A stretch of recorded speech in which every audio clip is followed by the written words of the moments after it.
We hear from witnesses who raise concerns about possible violations of the 1977 Panama Canal Neutrality Treaty and talk about the extent of China's influence in Panama.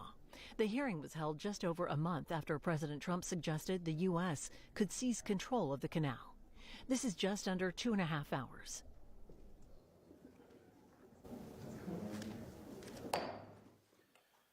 Good morning, everyone. Welcome. The Senate Committee on Commerce, Science, and Transportation will come to order.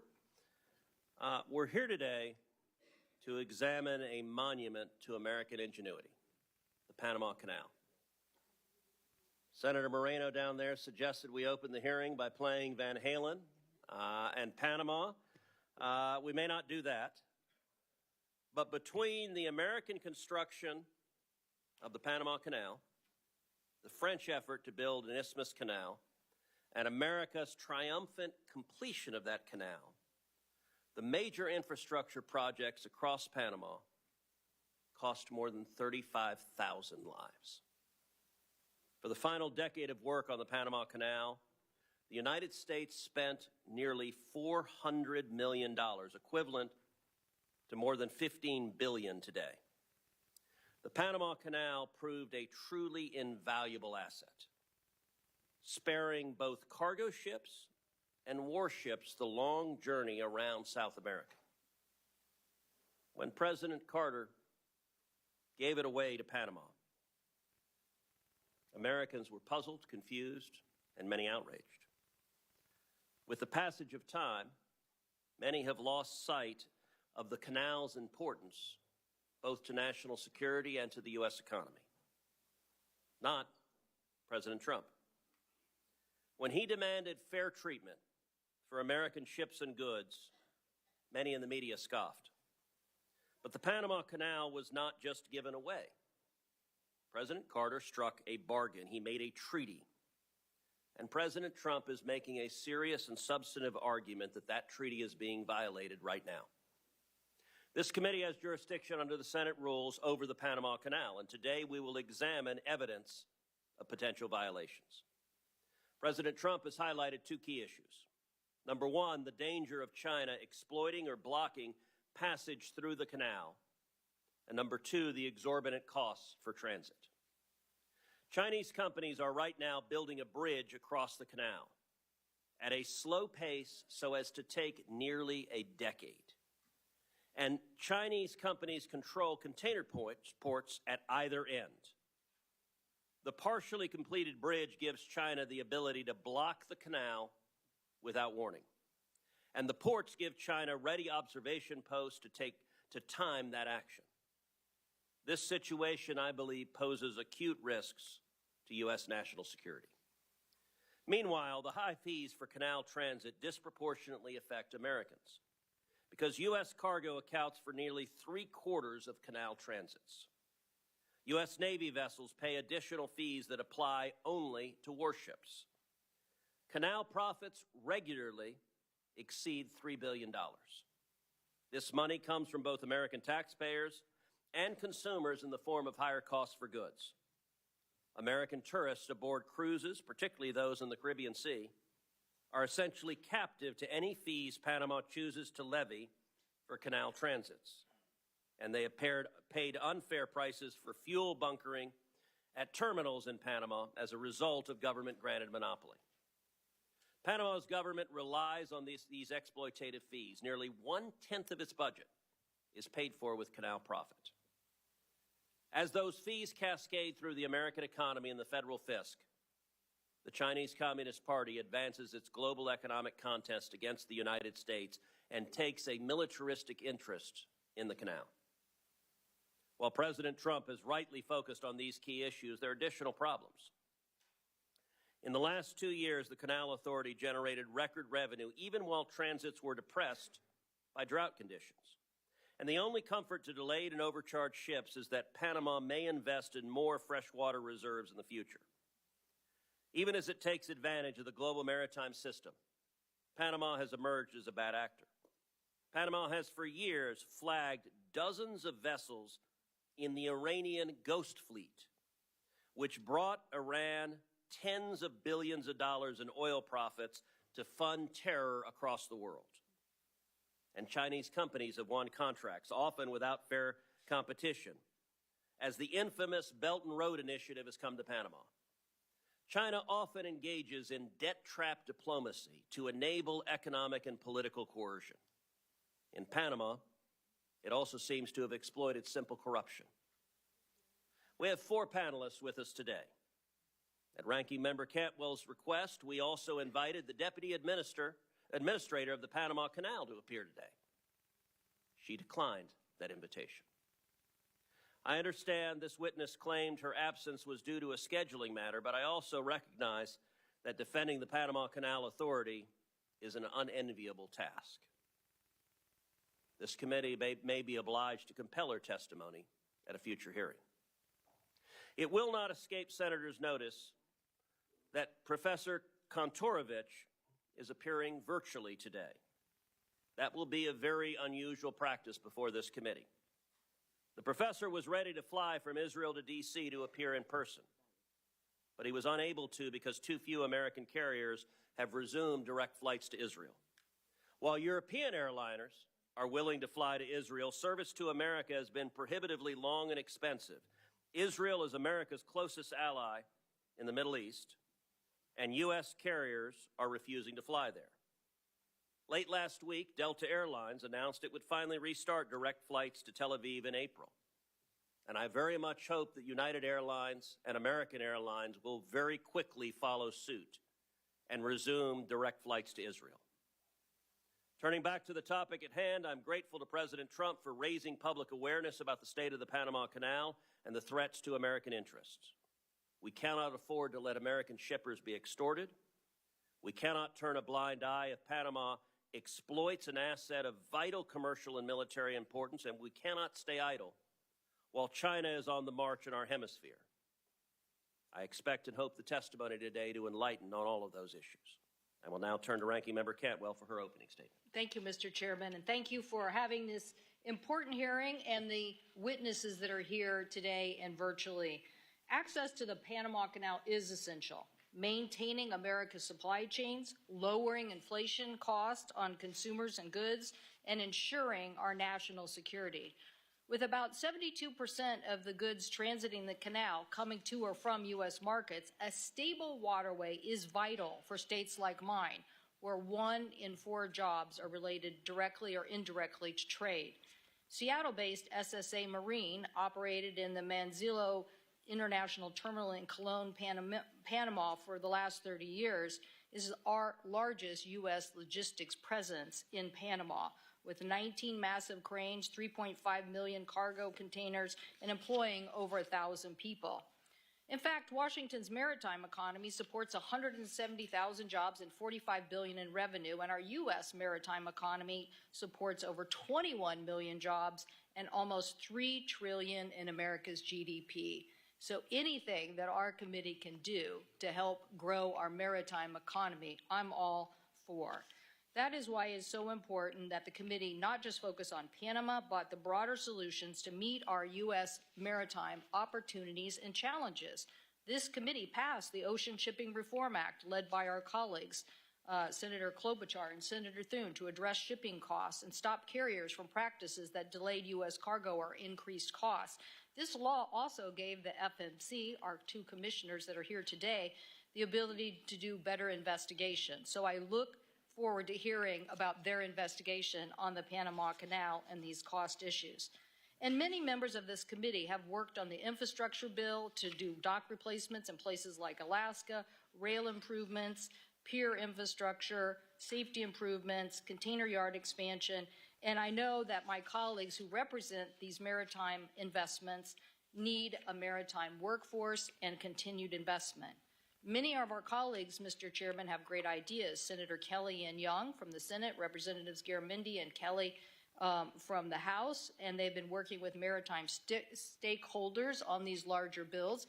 But, Mr. Chairman, if this committee doesn't embrace this larger agenda, it's going to get decided in the Finance Committee. So I hope that we can get some of these issues and show that this committee is the Committee for Maritime Jurisdiction.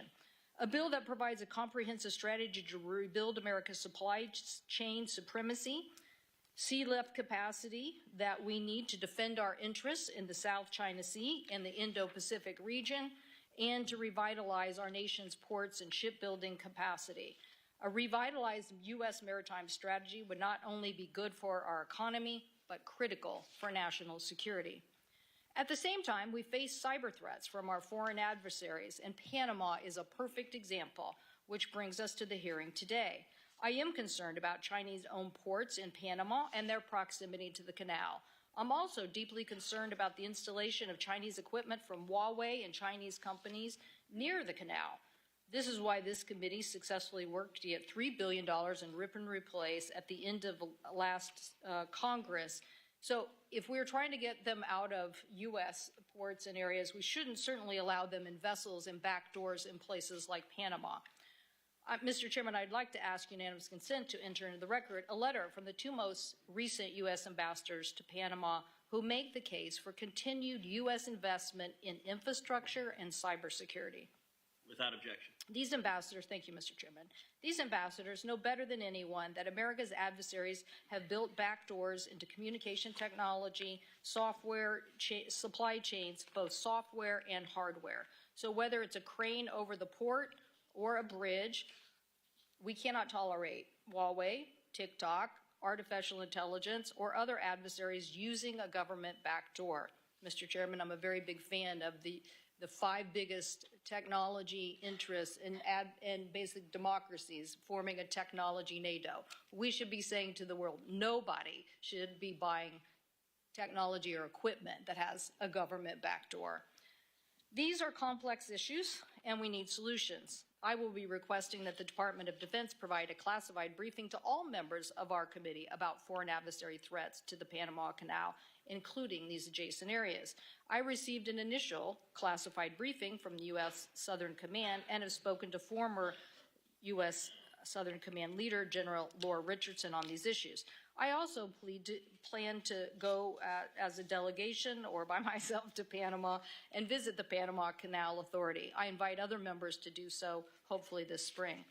Any successful strategy also has to not just focus on cybersecurity and cooperation, and we'll ask some of our witnesses here today, but the larger issue is we need to understand what are the shortfalls of the current agreement that doesn't get at this upgraded technology concern. I would hope that Panama would be very cooperative in discussing these cybersecurity investments and what needs to be made. As we all know, the Panama Canal is, as an authority, independent, and the Chinese government don't start the shipping rates, but the authority has been grappling with historic rainfalls, climate change, and the solution, I believe, is for us to work together, as the Army Corps did before, on solutions in making sure that instability in water is not the cause of increase in rates. We need to work on these solutions. But, Mr. Chairman, I also believe that the larger issue here, as you mentioned in your statement about Belt and Road initiatives by the Chinese and their expansion, needs to be met with an aggressive response by the United States. I firmly believe in trade.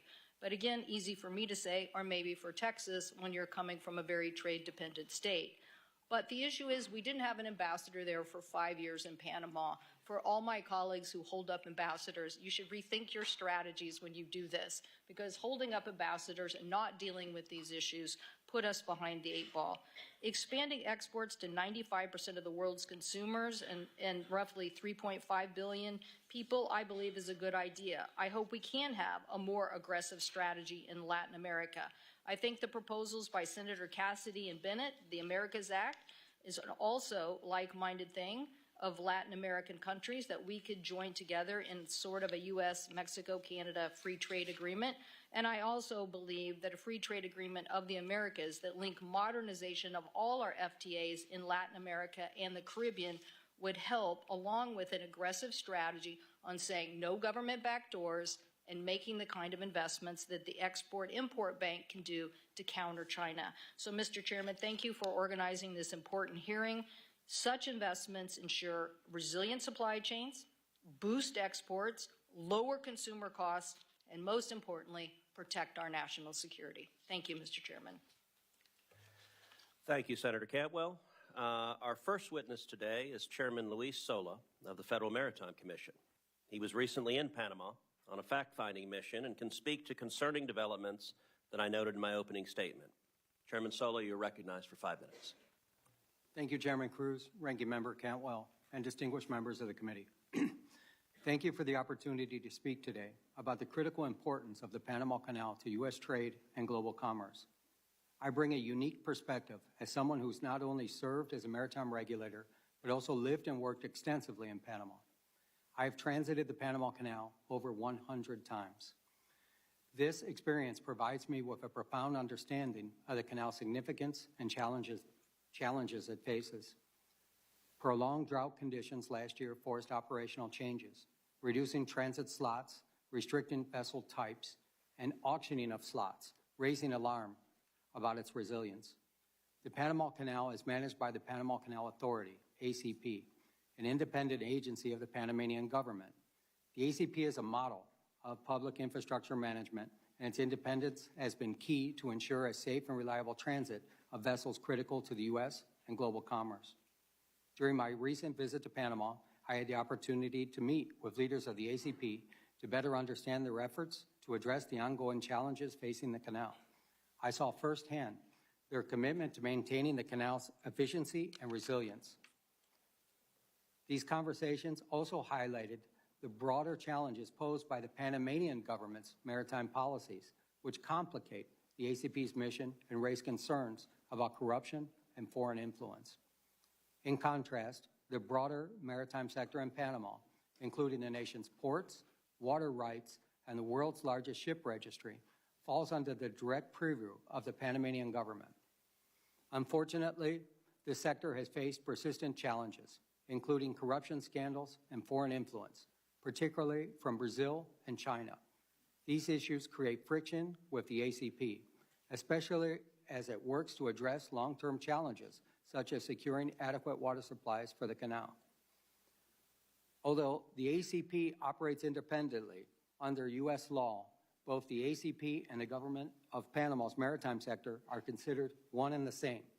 This means that any challenges in Panama's maritime sector, including corruption, lack of transparency, or foreign influence, can have a direct or indirect impact on the operations and long-term stability of the canal. This legal perspective highlights the need for vigilance in monitoring both the ACP's management and Panama government's policies affecting maritime operations. Since 2015, Chinese companies have increased their presence and influence throughout Panama. Panama became a member of the Belt and Roads Initiative and ended its diplomatic relations with Taiwan. Chinese companies have been able to pursue billions of dollars in development contracts in Panama, many of which were projects directly on or adjacent to the Panama Canal. Many were no-bid contracts, labor laws were waived, and the Panamanian people are still waiting to see how they've been benefited. It is all more concerning that many of these companies are state-owned, and in some cases even designated as linked to the People's Liberation Army. We must address the significant growing presence and influence of China throughout the Americas and in Panama specifically. American companies should play a leading role in enhancing the canal's infrastructure. By supporting U.S. firms, we reduce reliance on Chinese contractors and promote fair competition. Additionally, confirming a U.S. ambassador in Panama is critical to advancing our national and economic interests. The FMC will continue to monitor the canal's pricing practices and consider broad reviews of Panama's maritime sector. The FMC has the authority to impose significant remedies, including fines and restrictions on Panamanian-flagged vessels entering U.S. ports. In closing, the Panama Canal is vital to our economy, with over 75% of its traffic bound for our ports. Safeguarding the ACP's independence and addressing the challenges posed by the broader government are essential to maintaining U.S. competitiveness in the global economy. I look forward to your questions.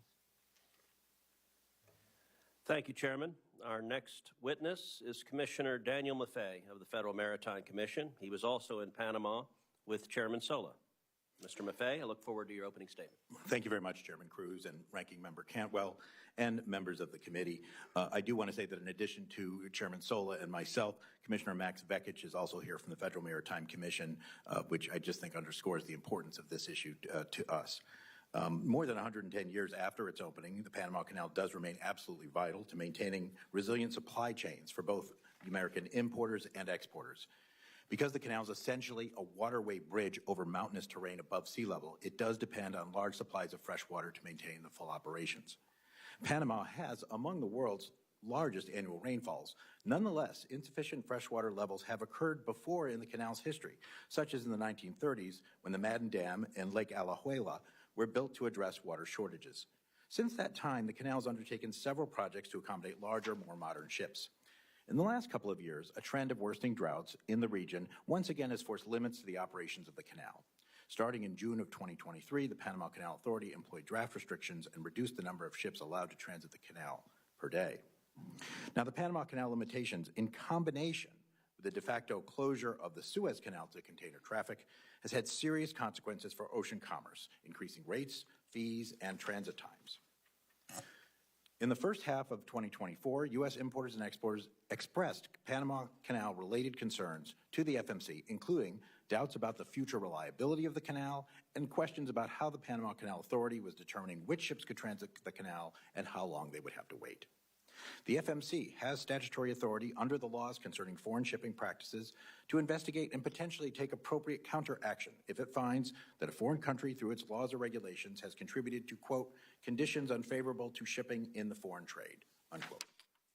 Given the statutory mandate and consistent with FMC's mission, I and then Commissioner Luis Sola started to look deeper into the causes of the issues facing the canal. The first step was to meet with Panamanian officials and other stakeholders, as the chairman has pointed out, about the conditions adversely affecting the canal's operations, about what was being done to address these concerns, and about whether any aspect of the canal's operations might result in conditions unfavorable to U.S. shipping that should be addressed under the Commission's authority.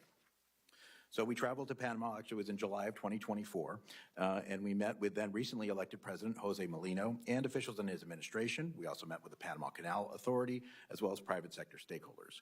We had very candid discussions on key issues such as Panama's plans to ameliorate the water level challenges, the bidding processes used to allocate transits during times of restrictions, and our concern the Canal Authority was bringing in far more revenue during the crisis than it had before limits were forced by water shortages.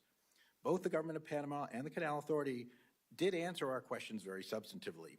The Canal Authority informed us they were already making changes to that allocation system. Now, fortunately, Panama's 2024 rainy season has for now alleviated the most acute water supply issues at the canal, and normal transit volumes have been restored. That said, while the Panamanian government and Canal Authority have, with the advice of the U.S. Army Corps of Engineers, developed credible plans to mitigate future water shortages, they also warned that it is likely that at least one more period of reduced transits will occur before these plans can be fully implemented. Now, since our meetings, the FMC has continued to monitor Panama's progress in this front and examined other policy changes announced by the Canal Authority. I do have continuing concerns, particularly about the auction-like slot allocation procedures, not so much as they are applied right now because transits are not being rationed, but when another low rainfall period occurs. As we learn more about Panama and the Canal Authority, how they would handle another drought and receive more input from American importers and exporters, the Commission does remain positioned to take appropriate action if warranted. How the Panama Canal's operations affect American commerce was a high priority for the FMC under my chairmanship. It remains a high priority at the Federal Maritime Commission under Commissioner Sola's chairmanship, and I am extremely pleased that it is a priority for this committee as well. Thank you. Thank you, Commissioner. Our next witness is law professor Eugene Kontorovich, who can explain Panama's treaty obligations and the remedies the U.S. might seek for potential violations. Professor Kontorovich is appearing virtually, and Professor, you're recognized for your opening statement. Chairman Cruz, Ranking Member Cantwell, honorable members of the committee, I appreciate and regret the opportunity to testify before you remotely. I've been asked to discuss possible violations of the treaty concerning the permanent neutrality and operation of the Panama Canal entered into between the two countries in 1977. I should say at the outset that determining whether a certain situation violates the treaty is a mixed question of law and fact, depending on both the meaning in the treaty and the actual situation on the ground. I have not had any classified intelligence briefings on this subject, so I'm going to speak about the meaning of the treaty primarily. We shall see that under international law, each party to the treaty is entitled to determine for itself whether a violation has occurred. Now, in exchange for the United States ceding control of the canal, which it built and maintained, Panama agreed to a special regime of neutrality. The essential features of this regime of neutrality is that the canal must be open to all nations for transit, that's Article 2, equitable tolls and fees, Article 3, an exclusive Panamanian operation, Article 5, the prohibition of any foreign military presence, Article 5. Article 5 provides that only Panama shall operate the canal. Testifying about the meaning of the treaty at the Senate ratification hearings, the Carter administration emphasized that this prohibits foreign operation of the canal as well as the garrisoning of foreign troops. Now, Article 5 appears to be primarily concerned about control by foreign sovereigns. If Panama signed a treaty with the People's Republic of China, whereby the latter would operate the canal on Panama's behalf, this would be a clear violation. But what if Panama contracted for port operations with a Chinese state firm, or even a private firm influenced or controlled in part by the Chinese government? The Suez Canal Company was itself, before being nationalized, a private firm in which the United Kingdom was only a controlling shareholder. Yet this was understood to represent British control over the canal. In other words, a company need not be owned by the government to be in part controlled by the government. So the real question is the degree of de jure or de facto control over a foreign sovereign company, and scenarios range from government companies in an authoritarian regime, completely controlled, to purely private firms in an open society like the United States, but there's many possible situations in the middle. The treaty is silent on the question of how much control is too much, and as we'll see, this is one of the many questions committed to the judgment and discretion of each party. Now, turning to foreign security forces, the presence of third country troops would manifestly violate Article 5, but this does not mean that anything short of a People's Liberation Army base flying a red flag is permissible. The presence of foreign security forces could violate the regime of neutrality, even if they're not represented in organized and open military formations. Modern warfare has seen belligerent powers seek to evade international legal limitations by disguising their actions in civilian garb. From Russia's notorious little green men to Hamas terrorists hiding in hospitals or disguised as journalists, bad actors seek to exploit the fact that international treaties focus on sovereign actors. Many of China's man-made islands in the South China Sea began as civilian projects before being suddenly militarized. Indeed, this issue was discussed in the Senate ratification hearings over the treaty. Dean Rusk said informal forces would be prohibited under the treaty. Thus, the ostensible civilian character of the Chinese presence around the canal does not in itself mean that it could not represent a violation of the treaty if, for example, these companies and their employees involved Chinese covert agents or other agents of the Chinese security forces. So this leads us to the final question: who determines whether neutrality is being threatened or compromised? Unlike many other treaties that provide for third-party dispute resolution, the neutrality treaty has no such provision. Instead, the treaty makes clear that each party determines for itself the existence of a violation. Article 4 provides that each party is separately authorized to maintain the regime of neutrality, making it a separate obligation of each party. The Senate's understanding accompanying to ratification also make clear that Article 5 allows each party to take, quote, unilateral action. Senator Jacob Javits, at the markup hearing, said that while the word unilateral is abrasive, we can, quote, decide that the regime of neutrality is being threatened and then act with whatever means are necessary to keep the canal neutral unilaterally. I look forward to their questions. Thank you, Professor. Our final witness, World Shipping Council CEO Joseph Kramick, can discuss the challenges faced by container lines moving goods to or from America through the Panama Canal. Mr. Kramick, you're recognized for your opening statement. Thank you, Chairman Cruz, Ranking Member Cantwell, and members of the committee. My name is Joe Kramick. I'm President and CEO of the World Shipping Council.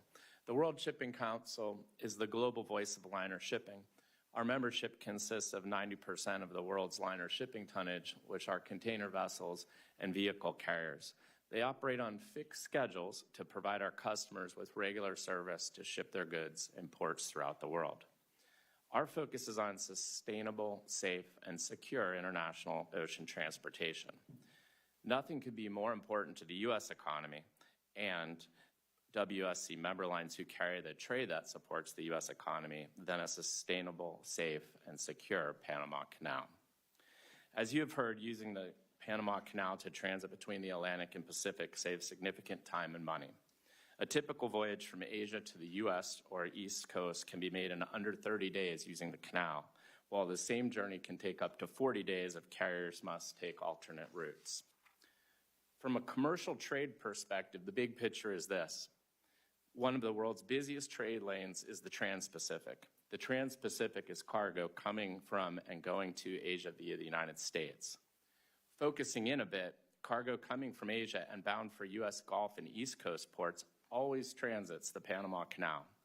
Similarly, cargo being exported from U.S. and East Coast ports, a large share of which are U.S. agricultural exports like soybeans, corn, cotton, livestock, and dairy, also almost always transits the Panama Canal.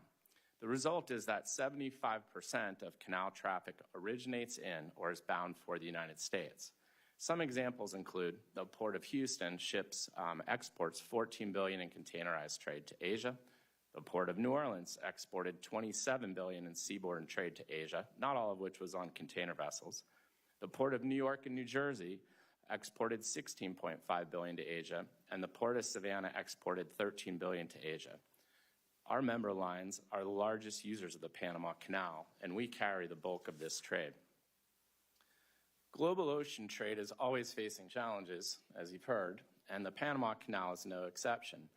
We've talked about the drought in 2023 and the historic low water levels that it caused in Lake Gatun, which feeds the canal locks, a unique system that is a freshwater feed as a result, as contrasted to an ocean-to-ocean system, which the French tried and failed, but which is actually active in the Suez Canal. These low water levels reduce transits from 36 transits a day to as low as 22 per day.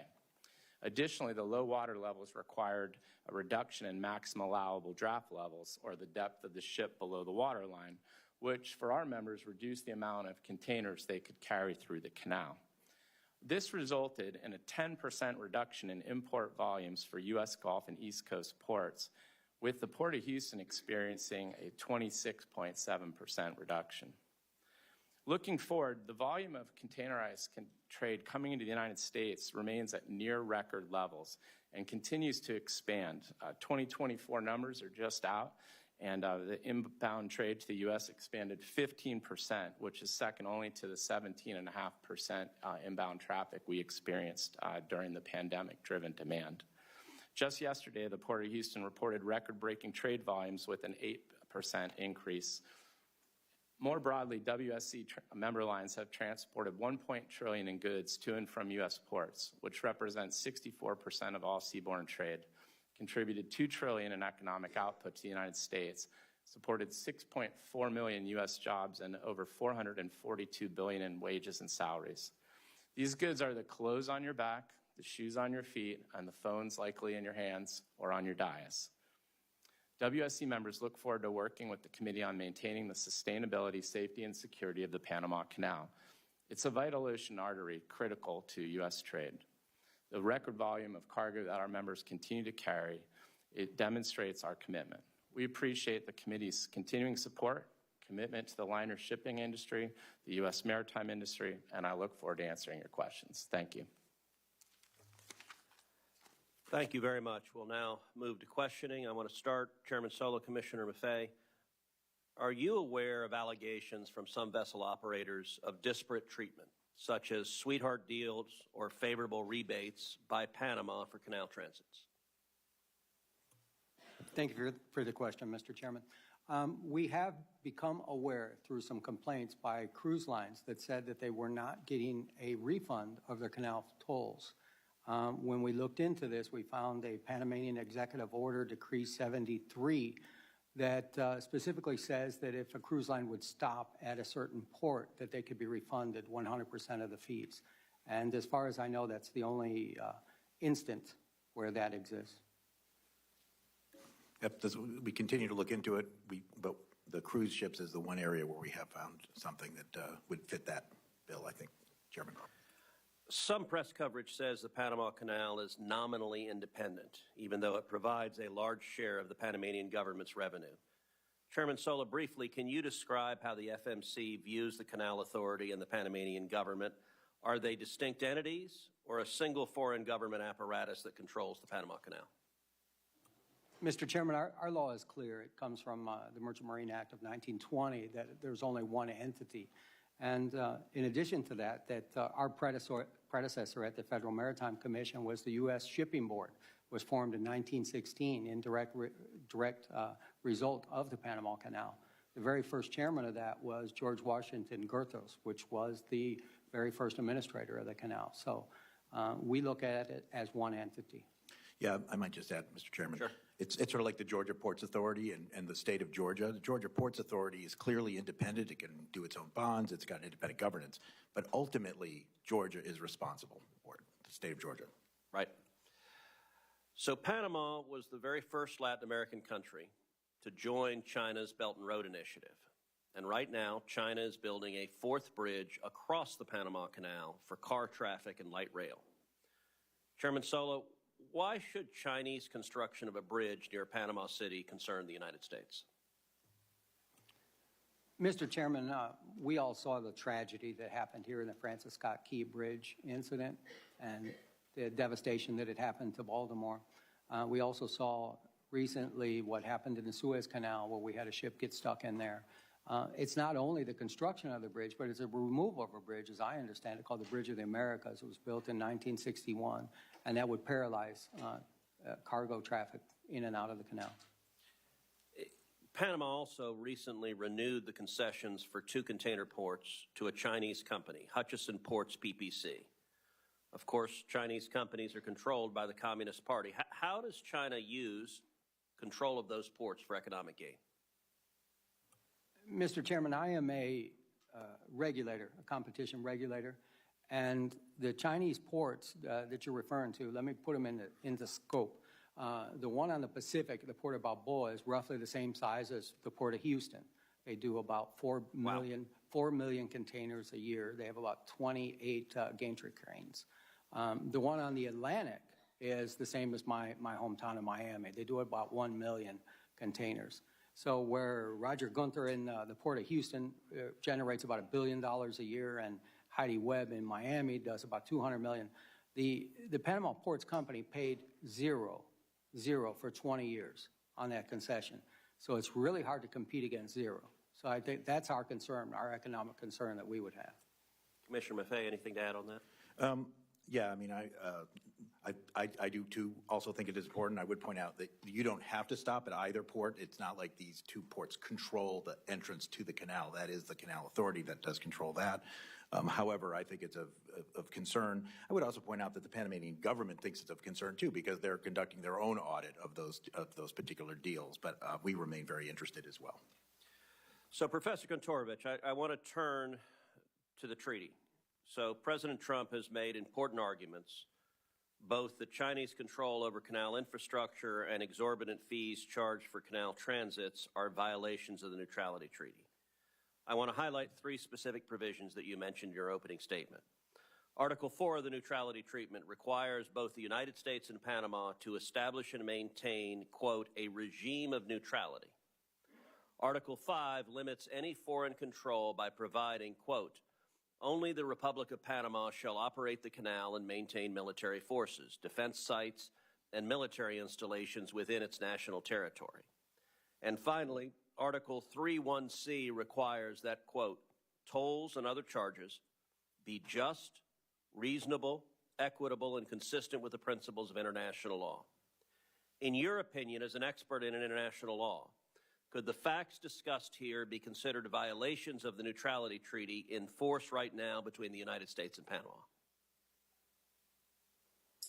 So I think, Senator, I think potentially they could, but it's impossible to say definitively without knowing more, in particular about the degree of Chinese control and involvement in these companies. I think it's important to note that these port operation companies that operate the ports on both sides, when they received their first contract, it was just a few months before Hong Kong was handed over to China. In other words, they received them as British companies, sort of very oddly, just a few months before the handover. Now, of course, since then, Hong Kong has been incorporated into China, has been placed under a special national security regime, and the independence of those companies has been greatly abridged, to say nothing of state-owned companies involved elsewhere in the canal area, which raise significantly greater questions. Additionally, I should point out that the understandings between President Carter and Panamanian leader Herrera, which were attached to the treaty and form part of the treaty, provide that the United States can, quote, defend the canal against any threat to the regime of neutrality. And I understand that as providing some degree of preemptive authority to intervene. One need not wait until the canal is actually closed by some act of sabotage or aggression, which, as we heard from the testimony, would be devastating to the United States. But there is some incipient ability to address potential violations. And your final point there leads to my last question, which is, if the United States determines that Panama is in violation of the treaty, what is the range of remedies the United States would have for that treaty violation? So I think it may be shocking to people to hear today, but when one goes over the ratification history and the debates and discussions in this body over this treaty, it was clear that the treaty was understood as giving both sides separately the right to resort to use armed force to enforce the provisions of the treaty. And it's not so surprising when one understands that the United States made an extraordinary concession to Panama by transferring this canal, which the United States built at great expense and maintained and operated, to Panama gratis. And in exchange, it received a kind of limitation, a permanent limitation on Panamanian sovereignty, that Panama agreed that the United States could enforce this regime of neutrality by force. Now, of course, armed force should never be the first recourse for any kind of international dispute and should not be arrived at sort of rashly or before negotiations and other kinds of good offices are exhausted. But it's quite clear that the treaty contemplates that as a remedy for violations. Thank you very much. Ranking Member Cantwell. Thank you, Mr. Chairman. Mr. Kramek, I think costs are critical. When you think about it, we're here discussing costs. Why? Because consumers pay more when shipping costs are higher. Whether our farmers who are trying to export their products, as we saw during COVID, are literally our products getting left on the docks, and importers are paying more if shipping costs are too high. So when we look at these incidents that we now see in our supply chain, and we had our own incident in Seattle where a container ship lost power and was careening towards our big Ferris wheel in the downtown, right next to our ferry terminal. Luckily, some passenger ferry vessels were able to push the tug from, out of the direct path of severe devastation. So now we mentioned Suez Canal, we mentioned Baltimore, we have our own Seattle experience. What do we need to do to make sure on the cost side that we aren't, that we're making the right investments from a security level to make sure that these kinds of incidents that can do great harm do not happen? And Commissioner Sola, since you were at U.S. Southern Command, what do you think we need to do to renegotiate or to have a conversation with the Panamanians about the security level that we think needs to exist in Panama with this close proximity? And Mr. Maffei, this audit, will the audit lead to a discussion with Panama about those contracts? As I've said in my opening statement, I believe we should be very aggressive about U.S. involvement here and in Latin America. I think Panama represents one of the biggest U.S. supporters in that region, but we should engage to get this right, both on the cost side and on the security side. So if I could just hear your comments on each of those. Thank you, Senator Cantwell. Well, certainly even one incident is unacceptable from a safety perspective that you're citing. Our members work tremendously hard with the International Maritime Organization, the U.S. Coast Guard, and other entities to try to have the safest operations possible.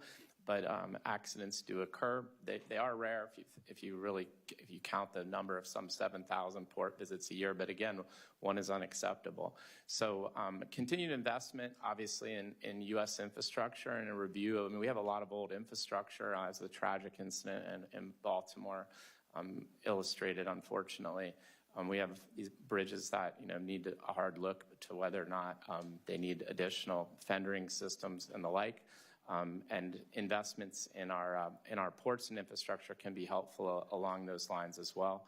And for our members, I can assure you that they continue to invest in the latest technology. We have over 600 new ships on order with some of the latest technology in the world. So we're playing our role. And I want the U.S. to get a big portion of that. That's why we need to reinvigorate.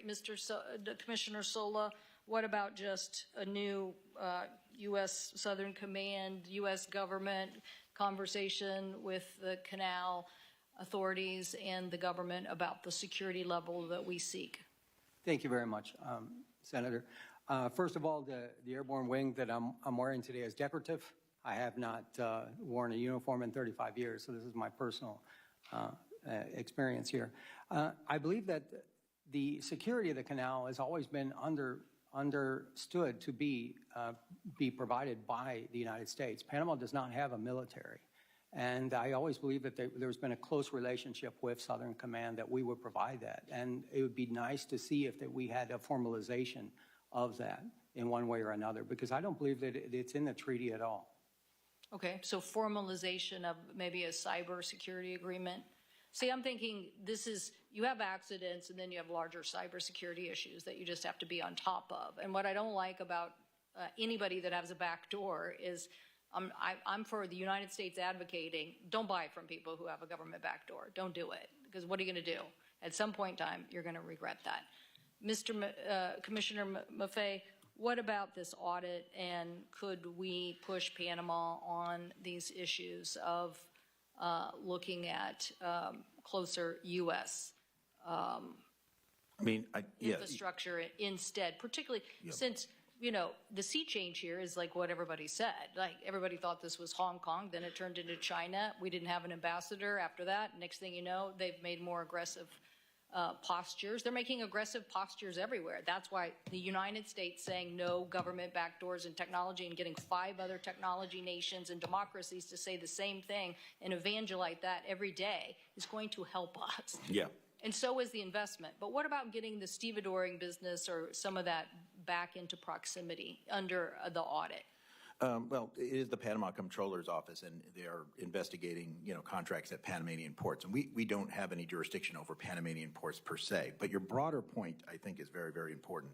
While we were down there, both of us heard, I think, several times that the Panamanians would, the ones we talked to anyway, would welcome U.S. companies coming in and doing a lot of this work. Frankly, their bids are not competitive with the Chinese bids. Frankly, they're not that existent because the U.S. companies can make more money doing things other places. But even if they were existent, it is difficult to put competitive bids when the Chinese bids are so heavily subsidized by China. So you're absolutely right. This is a problem, and it's a problem in many, many other areas of the world that we can get into if you want in subsequent questions. That's the concern. My time has expired, but I think my major point is let's be a big maritime powerhouse. Let's revitalize our supply chains, drive down costs for consumers, and secure what we need to secure. Thank you, Mr. Chairman.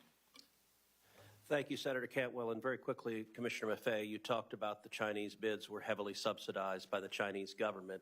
What would China's incentive be to heavily subsidize those bids to undercut American companies and other companies? Yeah, it's not a real short answer, but Senator, China's made no secret of its ambitious policies to gain influence at ports throughout the globe. It's invested in 129 ports in dozens of countries. It runs a majority of 17 ports. That does not include this Hong Kong company, right? So that's just direct Chinese-owned ports. So it has been a part of their Belt and Road strategy, whatever you want to call it, the Maritime Silk Road for decades. So they believe that this influence, this investment in owning maritime ports is important to their economy. Senator Fisher. It's important to ours too. Thank you, Mr. Chairman. I'd like to follow up on the ports and where we are on that. In 2021, Hutchinson was awarded those two ports, Port Balboa and Port Cristobal, in a no-bid award process. Can you tell me, does the United States have any authority or recourse with the Panama Canal Authority under our current agreement with Panama to rebid those terminal concession contracts? And perhaps, Mr. Kantorovich, that's more in your purview. Senator. Yeah, Senator Fisher, both of those ports were redone for 25 years until 2047, if I believe, and they have to pay $7 million is what the ongoing rate is for the Port of Houston and the Port of Miami size concessions. And it can't be rebid until after that date? Well, I believe that's what the Comptroller's Office is auditing, both of those ports and that contract. And that was done under the previous Panamanian administration. A new administration came in and they called for an audit of that contract immediately. Mr. McVeigh, you were talking about how to perhaps incentivize companies from the United States to be able to participate in a bid process that doesn't seem to be reasonable. And how do you think that the Panamanians would welcome viable alternatives? Are we in that position yet? Senator, let me first say that this is outside the scope of what the Federal Maritime Commission does, but having gone there, having looked at this issue very carefully, I think it is very important. It was mentioned, actually, Senator Cantwell just mentioned Ex-Im Bank program, so it's not like this doesn't happen, but it certainly has not been a huge priority of the United States to try to, if you will, match these bids, to create programs widely available to U.S. firms in order to put together more competitive bids in these countries where some of their domestic laws, I'm not sure about Panama, but some of their domestic laws actually require that you go to the lowest bidder sometimes, just as ours do. So, yeah, I think if you're looking for places to do U.S. policy to counter this, I think you definitely want to look at whether the United States should be, for strategic and economic reasons, investing in infrastructure in important maritime locations all over the world. China certainly has done that, and they've been doing it for 20 years, and it is a cow that has long left the barn. You mentioned investing in infrastructure. I was at the Panama Canal in 2023, and I learned at that time about the loss of fresh water with each ship movement through the canal. You talked about the drought, sir, in your opening comments. Fresh water is vital to the workings with the canal. How effective do you think investments in increasing that freshwater storage are? Are they happening? Are they viable? You touched on it briefly in your opening comments, but how do we see those investments happening so that we can have operational stability? Yeah, it's a good question, a bit out of my purview, but I will say that there's several investments. There is water reclamation, pumping water up, et cetera.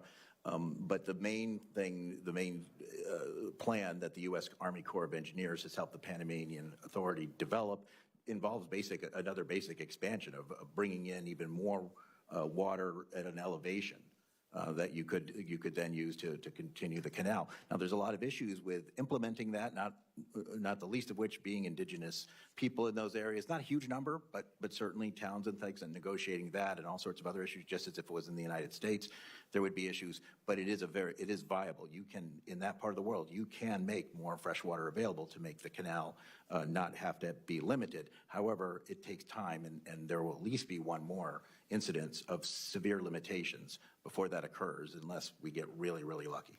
And there could be more than that. Thank you. Thank you, Mr. Chair. Thank you. Senator Blunt Rochester. Thank you, Chairman Cruz and Ranking Member Cantwell. At the heart of this hearing is a fundamental question about how the U.S. will compete on the world stage and maintain our national security. These are the questions that will define the future of this country. For American families to see lower prices and better economic opportunities, we have to meet this moment honestly and seriously. And I'm proud to have joined Senators Cantwell and Blackburn to reintroduce the bipartisan Promoting Resilient Supply Chains Act, legislation that I led and authored in the House. This bill ensures that we have a national strategy to address our broken supply chains, whether it is a bridge collapse, a major global conflict, or unions striking for their rights. Interruptions and disruptions to our supply chains severely impact our economy. Our bipartisan legislation tackles this issue by elevating supply chains like the disruptions at the Panama Canal to be proactive and strategic. It helps us understand how we strengthen our ties with our friends and allies instead of pushing them into the arms of our competitors. I agree with Ranking Member Cantwell that we should have a hearing on how we compete with countries like China. And I have grave concerns about China's global infrastructure investments and any cyber threats to the U.S. Addressing these are our national security interests. With that, I'd like to shift to my first line of questioning, and it is for you, Captain Kramek. It's no secret that the canal has had issues due to droughts, nor is increasingly frequent drought a new phenomenon. Do you believe the Panama Canal Authority did enough to anticipate the issues impacting the canal's operation? Senator Blunt Rochester, thanks for your question. They did the best, I guess, with the information that they had. I don't know that they anticipated a drought of that magnitude. I would say going forward, what Commissioner Maffei just discussed about the development of a second reservoir to feed into Lake Gatun, and the U.S. Army Corps of Engineers doing a feasibility review of that project, as well as some other projects that were mentioned, that seems to be a good path forward in terms of resiliency of the Panama Canal and making it a viable waterway for 2050 and beyond. I think part of the challenge is that it was recently started and time is of the essence. Did you think that the Canal Authority considered the obvious impacts from drought in its planning? Senator Blunt Rochester, I don't have that information on what they considered. It is clear that the Canal Authority knew that this would have an impact on shipping and that enough hadn't been done to address it. Now that we're faced with this impact, what do you think the Canal Authority needs to do expeditiously to bring the canal back into full authority, full operation? So they are back to full operation, is my understanding. Traffic is flowing well. But looking forward, I think it is taking a hard look at some of these infrastructure projects to make the canal more viable, like I mentioned. The Port of Wilmington is in my state. We're very proud of it. It's one of the leading importers of fruits. The delays through the canal have an outsized impact on perishable goods like those that my port handles. Do you believe the Canal Authority can and should prioritize perishable goods or provide some other solution to support perishable goods? And anyone on the panel can answer that. Yes, ma'am. let me address your question because I'm not sure it's my place to exactly answer it, but you're quite right. So one of the complaints that we've heard is from container shippers, that mostly exporters, that export goods, as you say, and many other commodities too, are sensitive either because of market conditions, such as cotton, or because of actual perishability of the product, such as what you mentioned. However, they're on container ships, and most of the cargo on the container ship is less time sensitive. In the bidding process that the Panamanian Canal Authority developed in order when they did have to ration these slots, it was a bidding process, and the highest bidder got the first slot, got the less of a delay. The challenge there is every kind of commodity and every kind of ship was bidding. So liquid natural gas, which is extraordinarily, all the cargo on that ship is both extraordinarily valuable, not that your agricultural commodities aren't valuable, but compared pound for pound to the LNG, and very, very, I mean, it's out, you know, you're losing volume every delay. So they would far outbid the container shippers. Now, whether or not there's something that can be done specifically to help these container, I'm not sure. We've been looking into that, but it does remain a large concern is how do we figure out a way for these agricultural shippers who are, you know, not the main players on these ships, but part of it, important part of it, particularly for the United States. So you bring up a great question. I wish I had a better answer, but Thank you for your answer. I'll be submitting some questions for the record because I know my time has run out, and I really want to understand also what we can do as the United States in terms of us being able to bid and be competitive in these bids. What can we do better? So I'll be submitting questions for the record. Thank you, Mr. Chairman. I yield back. Thank you. Senator Sullivan. Thank you, Mr. Chairman, for this important hearing, and I appreciate the witnesses. I have questions for now primarily focused on Chairman Sola and Professor Konoratovich.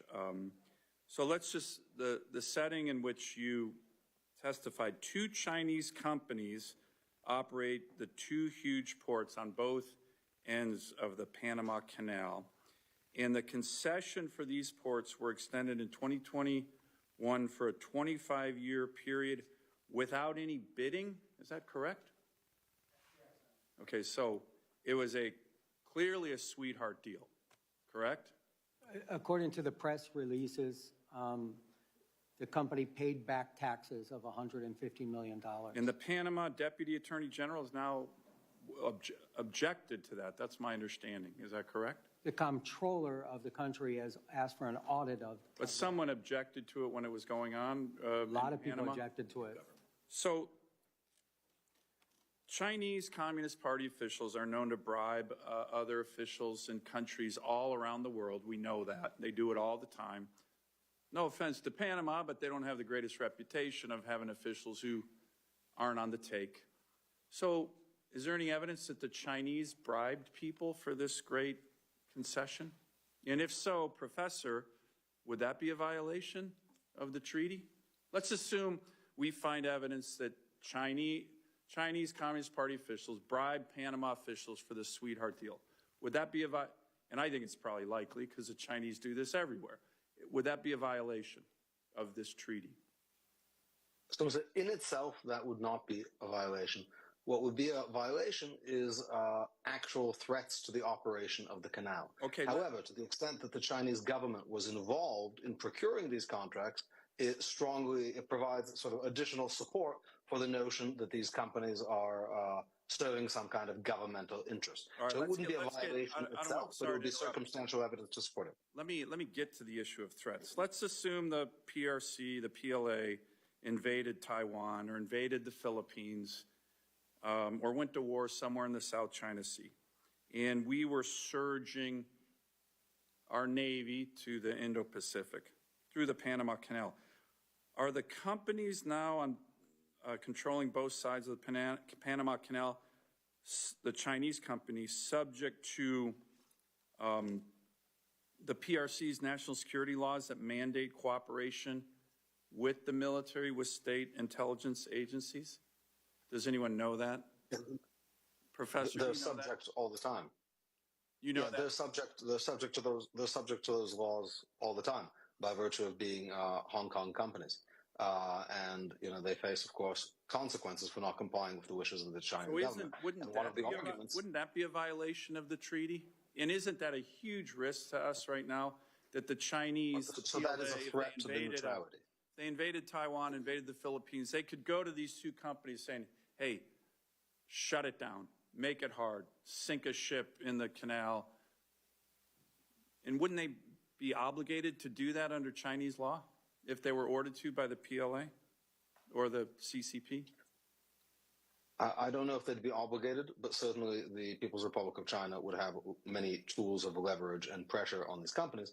That's why the treaty specifically says that we can act not just to end actual obstructions to the canal. We don't have to wait until the canal is closed by hostile military action. That would be a suicide pact. That would be catastrophic for us. But rather that we can respond at the inchoate, incipient level to threats. And then this is up to the president to determine whether this is significantly robust to constitute So, Professor, an imminent threat. aren't we kind of walking up to the idea of a suicide pact because we got two big Chinese companies on both ends of the Panama Canal who, if there's a war in Indo-PACOM, Taiwan that involves us and China, these companies would be obligated to do the bidding of the Chinese Communist Party and PLA? I mean, aren't we kind of walking up to a very significant national security threat already? Yeah, certainly there's a threat, and I think what makes the action of the Chinese government so difficult to respond to, but important to respond to, is that they conceal this in sort of levels of gray, right, without direct control. Well, let me ask you on that topic, this is my last question, Professor. Let's assume that we find out, and again, it wouldn't be surprising, I think you can almost assume it, that these two companies have Chinese spies or military officials within the ranks of the employees of the companies. Let's assume we found that out. Somehow that becomes public. But I don't think it's a big assumption. It's probably true right now. So you have spies and military personnel within the ranks of these two companies that are controlling both ends of the Panama Canal.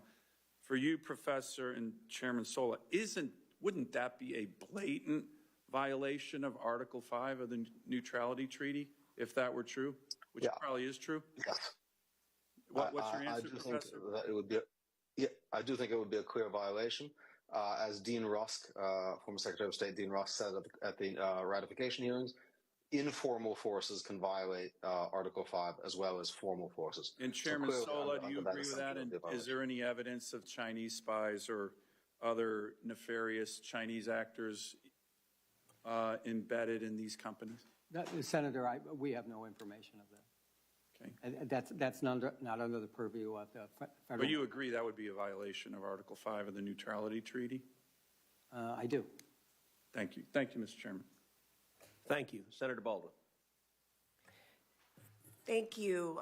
Commissioner Maffei, good to see you. Thank you for being here today.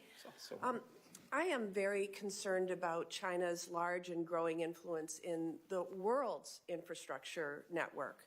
A company from Hong Kong operates 2 ports in the Panama Canal, one on each end. And while the company is not Chinese state-owned, it is subject to China's national intelligence law, as we've been discussing.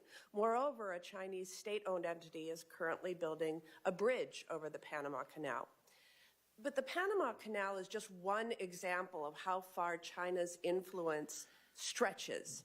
Their dominance in maritime, logistics, and shipbuilding sectors lessens competition, creates supply chain risks, and creates opportunities for surveillance and information gathering. In order to facilitate the movement of goods throughout the world, it's essential to have a secure and level playing field, which we currently don't. Chinese current practices do not allow for that. The United States Trade Representative recently investigated China's practices in the commercial shipbuilding sector under Section 301, and recently concluded that their dominance is a burden to United States commerce. A few decades back, we were the dominant country in commercial shipbuilding. In 2023, we built 5 commercial ships, and China built over 1,700, according to that according to that investigation. So what policies would you recommend to prioritize growth of the United States' influence in the maritime and logistics sector to compete with China and level the playing field? Answer in less than a minute. Yeah. Senator Baldwin, it's very good to see you again, and we were colleagues for one term in the House, and I appreciate that. I think the best I can answer in a short term is to amen to everything you said. And as an illustration, Senator Sullivan was talking about Hutchison Ports. That's actually the same company that runs terminals on both ends of the canal. I am concerned about that. However, if we want to be concerned about that, all of us should lose a lot more sleep than we're losing. Because if there's spies there, then there might be spies at other Hutchison ports. And there are other Hutchison ports in almost every part of the world. They own the largest container port in the United Kingdom, Felixstowe, which is responsible for nearly half of Britain's container trade. They control major maritime terminals in Argentina, Australia, the Bahamas, Germany, Indonesia, Mexico, Myanmar, the Netherlands, South Korea, and Tanzania. If owning and managing adjacent ports means that China somehow has operational control or strategic control over the Panama Canal, they also have it over the Suez, the Singapore Straits, the Mediterranean Sea, and the English Channel. That's just one aspect of what you were talking about. That doesn't include the shipbuilding, heavily subsidized, such that now I believe over half of new ships that are in the companies that belong to the World Shipping Council are coming from China, not because these are bad companies, but because they're undercutting other things. It's a problem that has been going on for 20 years, which makes it very difficult to answer your question. It is a long answer. This is not a problem that occurred last week. This is not something that President Trump identified. This was going on all of President Biden's term, but all of President Trump's first term. It has been going on for decades and decades through both U.S. Republicans and Democrats as president.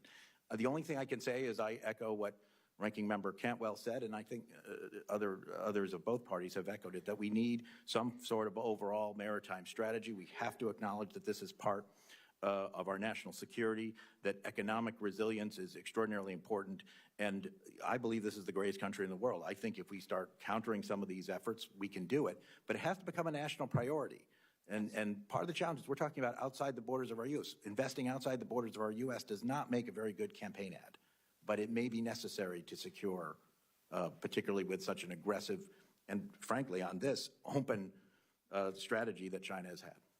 Thank you for that answer. I know my time is now short. I will allow Professor Kantorovich to answer this for the record. But, Professor, I'd like to ask for your help in finding productive actions we can take to overcome some of the challenges that are being discussed today.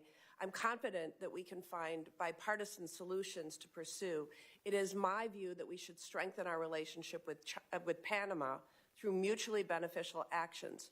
For one, we should have a fully staffed embassy. The United States went without an ambassador to Panama from 2018 to 2022, largely due to partisan gridlock in the Senate confirmation process. So what additional strategies would you suggest the U.S. pursue to encourage Panama to enhance its security relationship with us, the United States of America, rather than China?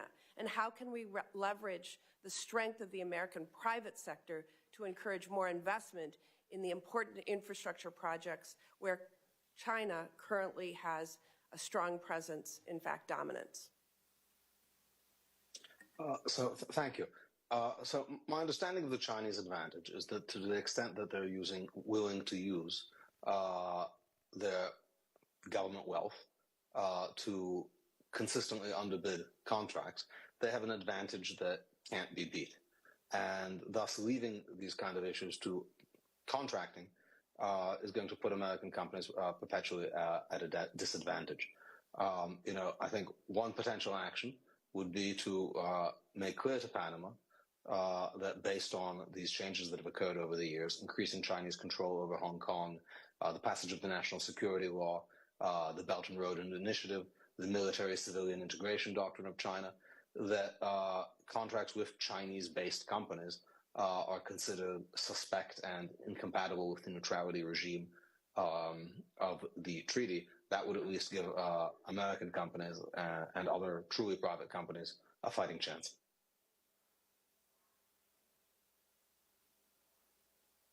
Thank you. Senator Blackburn. Thank you, Mr. Chairman. Yes or no, quickly for the three of you, just for the record, is the China investment into the Panama Canal a direct threat to U.S. national security? Yes or no? Mr. Solis, start with you down the panel. Thank you. I don't have that information as an industry trade association senator. Okay. All right. And we've talked some about the neutrality treaty, which I think is of concern to all of us. And as I have looked at this, and I appreciated Senator Sullivan's questioning on this, we look at how President Trump is going to push forward with getting this issue addressed. And we have heard a good bit about this from our shippers that are looking at what happens coming out of the port of Memphis.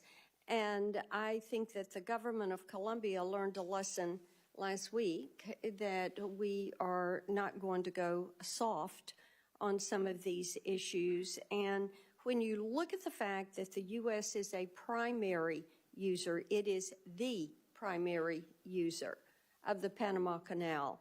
And we are also Panama's largest provider of direct foreign investment. I think those two things should be significant. Our foreign investment into Panama is $3.8 billion annually.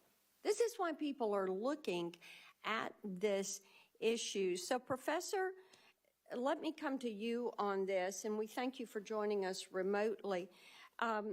Shouldn't our investment in Panama be contingent on their adherence to that neutrality committee, ensuring that Panama and Panama alone would control that canal?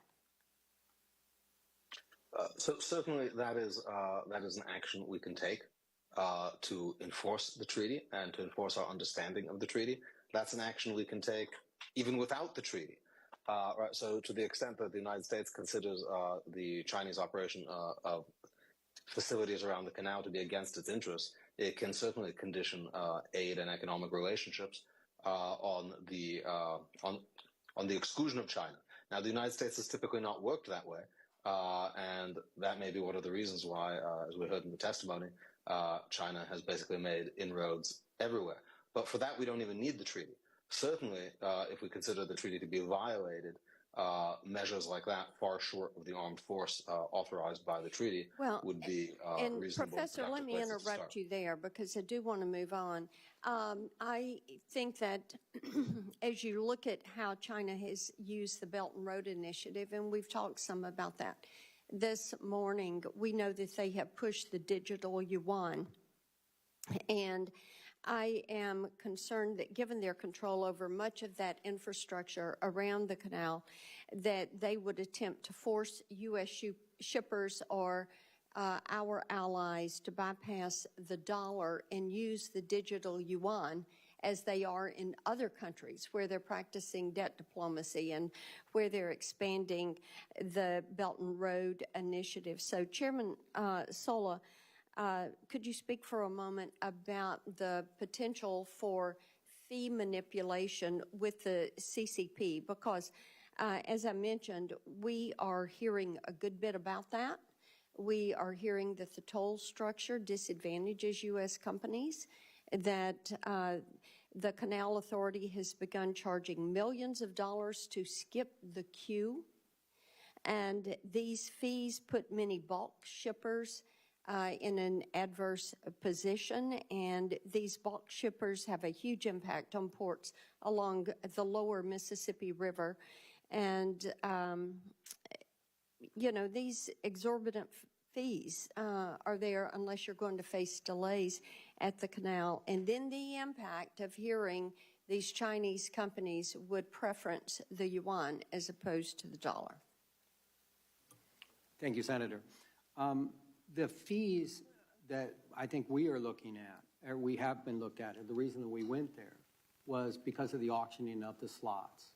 And so what Panama did is they had a smaller percentage, maybe 20% allocation, and then they moved it up to 30% and 40% because it became a moneymaker for them. So as they reduced... Okay, and let me interject here. The auctioning of the slots gives these the right to skip the queue. Yes, ma'am. Okay, so just for the record there, continue. So the auctioning of the slot, under maritime law, it's first come, first served, but Panama's always put a certain percentage aside. And they started to put more and more. So we got a lot of complaints. We got a lot of complaints from LNG carriers that paid $4 million to go through. And we got a lot of complaints from agriculture that didn't have the money to pay to go through because their goods were gonna go down. So if you look at the financial statements, I'm a nerd, I look at financial statements of everybody. But the canal increased the amount of revenue that they had from about $500 million to $1.8 billion in the last 3 years, just because of those fees. So this is what is very concern to us and for the American shipper. And have you seen a tendency to preference the digital yuan over the dollar? I've heard of the digital yuan, and I've also heard of it used in international shipping as a currency. It is something that I would say that we have an eye on because we have a digital shipping exchange rule coming up, but we will keep monitoring it. Okay, thank you, Mr. Chairman. Thank you. Senator Klobuchar. Thank you very much, Mr. Chairman. And I can't help but think as we debate this issue of the Panama Canal, while it is important, if you want to look at what's happening right now, as in the middle of the night last night when an executive order was issued by, well, not an executive order, just a memo by the acting budget director, which put a pause on all federal funding for not only NIH research of cancer trials and not only Head Start, and people are in a panic and calling our offices. It's also a severe problem for trade and America's innovation. Freezing all federal funding already granted to improve port and freight infrastructure through the Port Infrastructure Program seems to me a major problem we should be addressing if we're talking about America's shipping interests. But I will go to the topic at hand. The Panama Canal is a critical trade corridor that allows for American farmers, other businesses to reach international customers. I care a lot about this shipping issue. As many of you know, Senator Thune and I joined forces 2 years ago to pass a very important bill that took on the international shippers in terms of giving more power to the Maritime Commission in taking on the rates they were charging businesses and farmers and manufacturers in America. And it actually immediately had an impact because they knew what was coming their way and continues to. I'll get to that in a minute. But I do want to raise with you, Commissioner Maffei, do you know of any instances where the United States has been singled out or treated unfairly under the neutrality treaty in the operation of the canal? I do not. I would add that one of the reasons why saying the U.S. is disproportionately affected by raises in canal fees and other kinds of fees at the canal is because the United States disproportionately utilizes the canal. Right, and that's something that would affect the total number of fees, and we know it is a critical trade corridor, and want to continue to use that corridor and be treated in a fair way. But I do think one of the things that hasn't been brought out as we look at the periods of congestion or reduced capacity at the canal, which we know have occurred, like we saw with last year's drought, can delay shipments, increase transportation costs, potentially leading to higher consumer prices. Commissioner, what steps can be taken to minimize disruptions and prevent cascading costs for consumers during periods of operational strain? At the Panama Canal? Yes. I mean, the main thing is that, you know, companies, importers and exporters need to make sure that they have very resilient supply chains. Depending on any one sea lane is awfully risky in this very, very difficult to predict world. It's one of the reasons why the Panama Canal is so important. In fact, it may be a bigger reason than a particular transit or line transit is the fact that it is there in case something goes wrong on the other end of the world, say, for instance, the Suez Canal, right? And it's that lack of redundancy right now that has been a big problem. And frankly, one of the reasons why shipping costs have gone up, because if you have to go all the way around Africa or go all the way around the Americas, you are taking fewer ships. So thank you, Mr. Kromick. In your testimony, you described how drought-reduced imports at U.S. ports. Do these reductions affect prices for American consumers, or could they? Yes. Okay, thank you. I love that short answer. Ocean Reform Act, I mentioned. Back to you, Commissioner. Has that law improved the ability of shippers to have unreasonable charges waived or refunded by ocean carriers? As we know, this has been a major problem for our carriers, which can translate into prices. And talk about how it has empowered shippers to file complaints against unreasonable practices by the carriers. By the shippers, of course, you know what I mean. I don't mean the carriers themselves. I mean the people that are trying to do business and sell their stuff. So American exporters, right. American importers. American exporters. Absolutely. Look, I don't have a lot of time, but yes, it has had a tremendous effect. We have seen instances of waiving or forgiving detention demurrage fees or even refunding go way up. We've seen settlements go up with the major carriers. We've seen a lot more cases filed, so many, in fact, that we've had used to have one administrative law judge, now we have 3, and they still have too many cases. So a huge impact. Mm-hmm. And are you concerned, I'll just end where I started, are you concerned about freezing funding that has already been granted for port and infrastructure improvement right now, given what we're trying to do with American ports, so we can make stuff here and ship it instead of having it all come to us? That's a complicated question. I'll just say at the Federal Maritime Commission, we try to do an awful lot with less. As the New York Times reporter has pointed out, we are funded at approximately our entire annual budget, about 1 hour of the container ship industry's profits during the COVID pandemic. Because of that legislation and subsequent appropriations, that's more like, 68 minutes now. It's still a fraction of it. I don't know where, and I don't believe the chairman knows. Well, of course, we only found this out 12 hours ago at midnight from an unknown bureaucrat.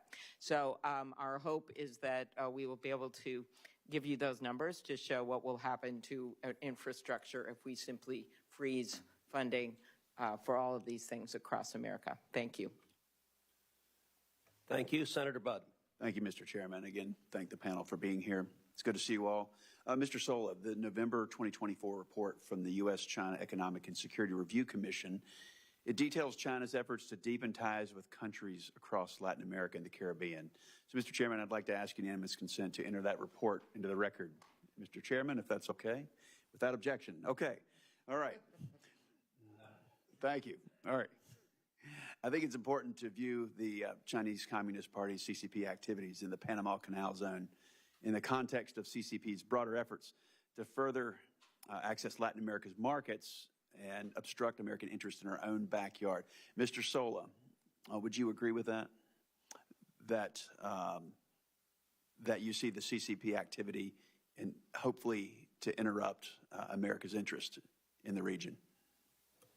Definitely an economic interest, Senator. I was able to travel there a few years ago to see this firsthand and see the CCP's encroachment. So in your experience, are there noticeable differences in port operations when they're controlled by Chinese companies and financed or backed by Chinese loans? And if so, would you explain that? We have a wonderful example because we have a U.S. Port there, SSA, out of Washington State, that I actually worked on the development of that many years ago and helped develop that. That used to be a former United States Navy submarine base, and we converted that.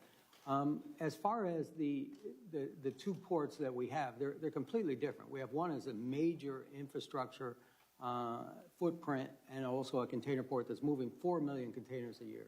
That is almost, I mean, that's really a phenomenal amount. That's more than Miami, Fort Lauderdale, and you probably got to get Tampa and a little bit of Jacksonville in there to get that type of volume. And on the other side, we have a very small port, but it's a very strategic port on the Atlantic. So how are the operations done? Yeah, I don't know how they don't make money. I mean, if you want to come you know, right down to it, is if they've been operating the port for 20 years and they say that they haven't made any money, so they haven't been able to pay the government. That's what concerns me, is I don't believe that we're on a level playing field with the American ports. Appreciate that, Mr. Kramick.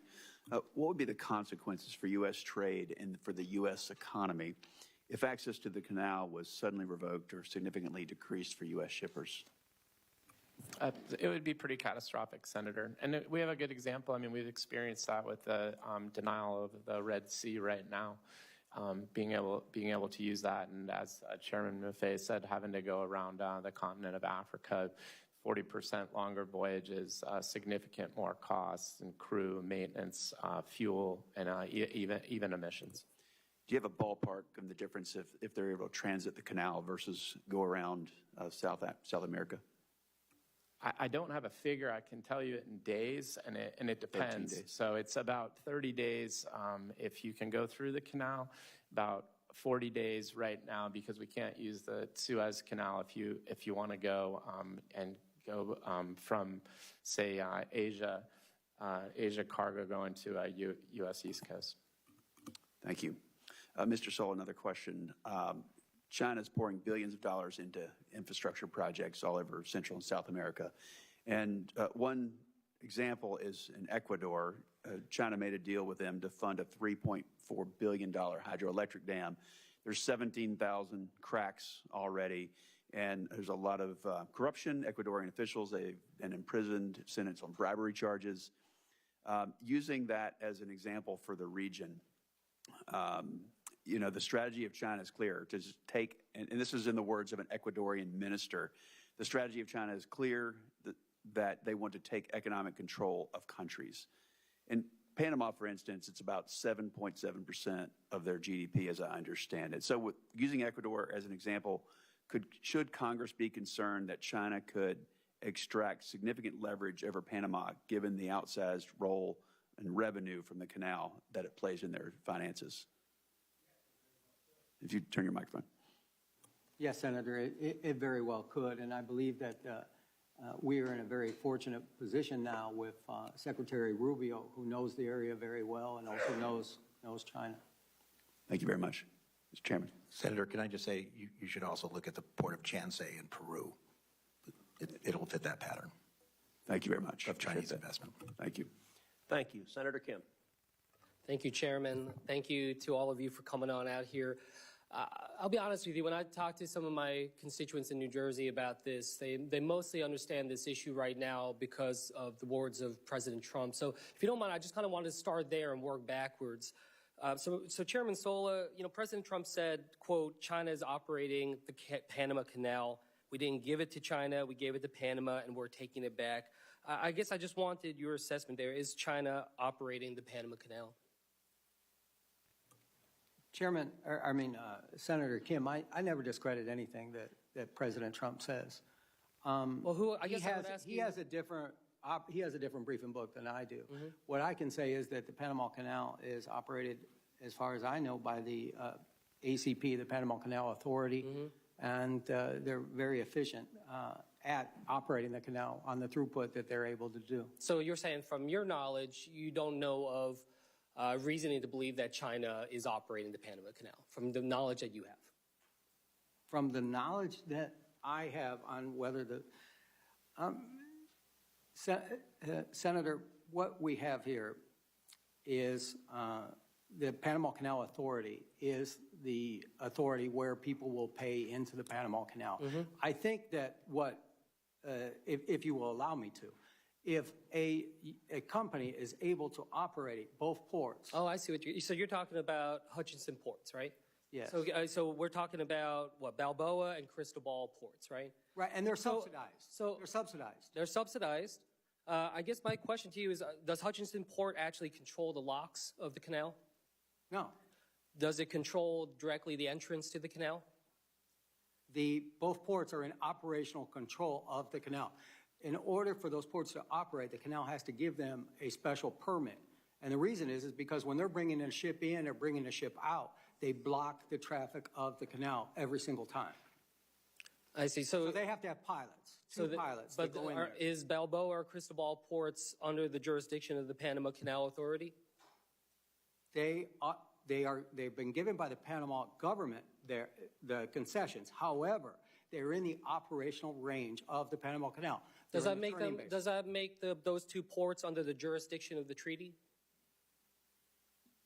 Let me say this, because I was in Panama when the Panama Canal was turned over. We didn't just give back the Panama Canal. We also gave back all the land and all the water on the entryway to it, and including what we had was a lot of military bases along there. So as soon as you come out of the Panama Canal, and I invite you to come there, I'd love to come. Yeah, well, let's so as soon as you come out of the locks, you run into Corozal, which was a former military base. Corozal is run not by Panama, by the Panama Canal Authority. It's run by the Panama government. After you pass that, you run into the port of Balboa. So what I'm trying to say is that when we talk about the Panama Canal Authority, they operate only where the ships go up and go down and come out. After that, you have where the pilots, will take you on the boat and take you off. So is it operational control of the Panama Canal? Yes, because the pilots are the ones that have to bring you in there and bring you out. And again, every time a ship goes into one of those ports, they block the traffic of the Panama Canal. Yeah. Well, look, I guess I wanted to just ask you kind of directly then, what is your assessment of the Panama Canal's authority, in terms of their ability to administer the canal? I think the Panama Canal Authority and their independences, if you read my opening statement and my written statement, they've done a fantastic job. And Panama has been running the canal for 25 years. They've given $28 billion to the coffers of the government in those 25 years. In the 25 years that the two ports that we call two ports, they've contributed zero. So I don't understand why Panama would allow those two ports to operate and put into jeopardy what they have, the operations that they do have in the canal. I want to just end here on this, because I thought you had a really poignant point in your written testimony where you said, we must protect the independence of the Panama Canal Authority. Any efforts by other interests in Panama to diminish the independence or professionalism of the authority must be stopped. And I would just venture to say, as we talk about this as a committee, as a government, that we should try to follow those same words as well. We try to have nuance and precision with the words that we use. Otherwise, it very much looks like some of what we talk about is going to be perceived as undermining the Panama Canal Authority. And you said that you warned that would be something that would actually boost up China's capacity in the region. So I just ask, as we deal with this going forward, that we be precise about it and try to make sure we're talking about exactly what we're addressing. And specifically what I was talking about is the board of directors of the Panama Canal. I mean, are some of the board of directors on the board of directors of the ports that we have in question? So when you look at the annual report of those two ports, they have a hidden, or not a hidden, it basically says that they have local partners that are not identified. So I believe that if we had those identified, we would know more. Yeah, and more precision there. Thank you so much. I yield back, Mr. Chair. Thank you. Senator Schmidt. Thank you, Mr. Chairman. I want the committee to just imagine that Taiwan is under siege. The CCP, determined to crush Taiwan's resistance and prevent a U.S. response, activates a multi-pronged strategy, leveraging its control over global ports and shipping infrastructure. At the Panama Canal, one of America's most vital trade arteries, handling 40% of U.S. container traffic, Chinese-controlled ports at both ends suddenly close. Ships carrying food, oil, and military supplies are turned away because of technical difficulties, paralyzing the global economy. Gasoline prices soar, supermarket shelves empty, and supply chains collapse within days. China's state-owned ZPMC, which supplies 80% of U.S. port cranes, has equipped their cranes with cellular modems that create exploitable vulnerabilities. These cranes at U.S. ports mysteriously malfunction, halting critical operations. Factories close, millions lose their jobs, and the economy grinds to a halt. While this scenario may seem hypothetical, it is entirely plausible. Therefore, the canal must remain neutral, and the U.S. must ensure the CCP does not encroach on our vital economic and national security interests.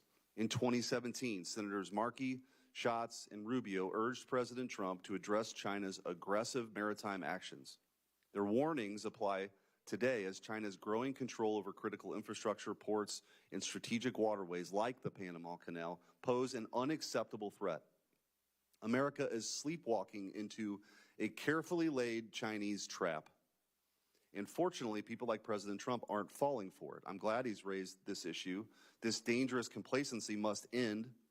That's why last week I introduced a Senate resolution to safeguard the Panama Canal from Chinese influence. It calls on Panama to expel Chinese entities in foreign control and honor its neutrality under the 1977 transfer agreement. The cost of inaction is too great. And I'll offer this up for anyone, but I think the biggest concern here is this Belt and Road Initiative. We've talked about it creating a debt trap, which is true. And building a bridge in Bangladesh is very different than this. I mean, there are reports of, the CCP building airports, and then when people are critical of the CCP, all of a sudden flights are canceled. Controlling a grid, they can turn it off and they can turn it off. And there's just no way on God's green earth that China can control the Panama Canal. And so however you want to define it, and I hope my Democrat colleagues, this is an issue that affects America that should not be partisan, and I hope they're not blinded by the fact that President Trump has come out so boldly on this. But we shouldn't tolerate this. The witnesses have stated they have operational control. We can get into the semantics of the Port Authority versus the control, but operational control of the Panama Canal is real by the CCP. The witnesses have also stated that a Chinese company got a sweetheart deal,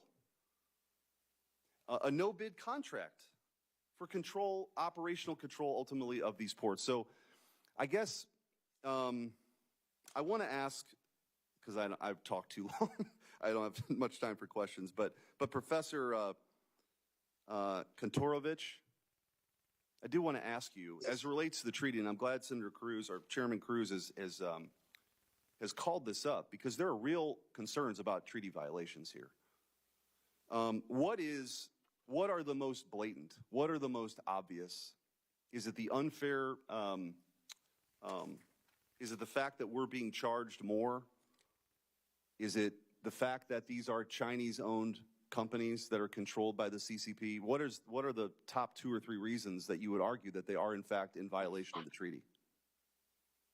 So again, I think the charges and fees are less of an issue because they don't discriminate across countries.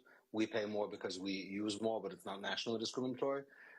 The presence of Chinese companies, especially Chinese state companies, but not limited to them, do raise serious issues and concerns for the neutrality of the treaty. And I should point out, in relation to some of the earlier questioning, the canal, for purposes of the neutrality treaty, is not limited just to the actual locks of the canal and the transit of ships to the canal. According to Annex 1, Paragraph 1 of the treaty, it includes also the entrances of the canal and the territorial sea of Panama adjacent to it. So all of the activities we're talking about are within the neutrality regime, the geographic scope of the neutrality regime in the treaty.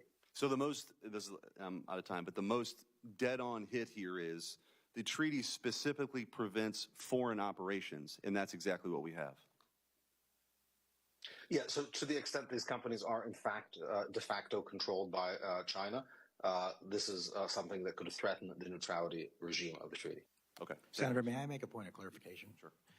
You said that we all said that China had operational control. I don't believe that China currently has operational control over the Panama Canal. I'm not sure if anybody... No, I didn't say all of you did. I said one of the witnesses. All right. I will, but let me say this. I did agree that there was a threat posed by this ownership. I do think, though, that if your assumptions are correct, you are way understating the problem. That's right, understating the problem, because they also then control the Suez Canal and the Mediterranean Sea. And I actually have to admit, I'm a little confused as to why some of the senators asking these questions, Senator Blackburn, aren't more concerned about the biggest port in the United Kingdom being run by the Chinese. Petraeus in the port nearest Athens, one of the biggest ports in the Mediterranean, is not just run by a Chinese-linked company. It's run directly by a Chinese-owned company. And I was there. So you're on to something, but if you're just focusing on Panama, that's only part of it. No, I agree with you. I think the difference here is that we gave it away. Huge mistake. Both Missouri senators voted for it back then. Huge mistake. But the one thing we got out of it, was a guarantee of neutrality. And that's the issue here. Thanks.